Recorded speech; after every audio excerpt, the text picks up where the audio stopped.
everyone, and welcome to VoiceBridge Podcast, a space where we connect cultures, ideas, and curiosity across the world.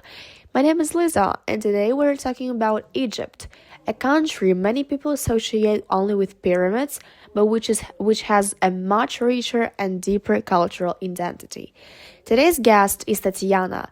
Tatiana has never lived in Egypt, but has spent a lot of time reading about its history, culture, and traditions. Hi, Tatiana. Welcome to the podcast. Hi Lisa, thanks for having me. Yes, I've never lived in Egypt, but I've always been fascinated by it. The symbolism, the traditions, and the way ancient culture still influences modern life really caught my attention.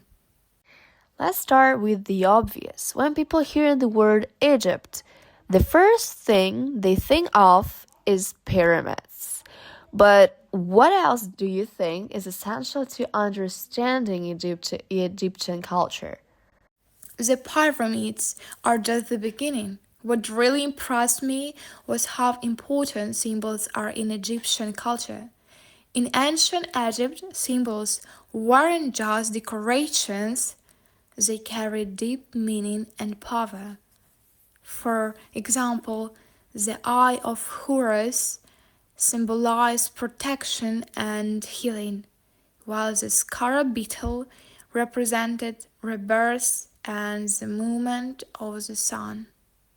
That's interesting, especially because many of these symbols are still used today in jewelry, art, and even tattoos. Exactly. It shows how strongly the past is connected to the present. Egyptian culture is deeply tied to the idea of time and eternity. For ancient Egyptians, death wasn't the end of life, but a transition into another form of existence. That belief explains mummies, tombs, and their strong focus on the afterlife. What about modern everyday culture? Was there anything that surprised you there? Yes, definitely. I was really struck by the importance of family in Egyptian society. Even today, family bonds play a huge role in people's lives. Another thing is hospitality. In Egyptian culture, guests are treated with great respect. People often go out of their way to make visitors feel comfortable, offering food, tea, and conversation. So, Egypt isn't only about ancient history, it's also about human relationships. Absolutely. That's what makes a culture truly alive.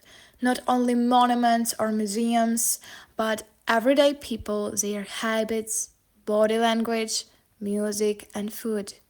Egyptian music, for example, has very recognizable rhythms, and many songs tell emotional or historical stories.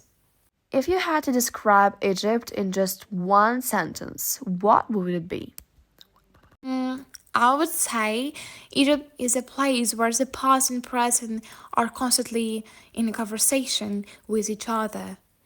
That's a beautiful way to put it. Thank you, Tatiana, for sharing your perspective and helping us see Egypt not just as a tourist destination, but as a living culture with depth and character.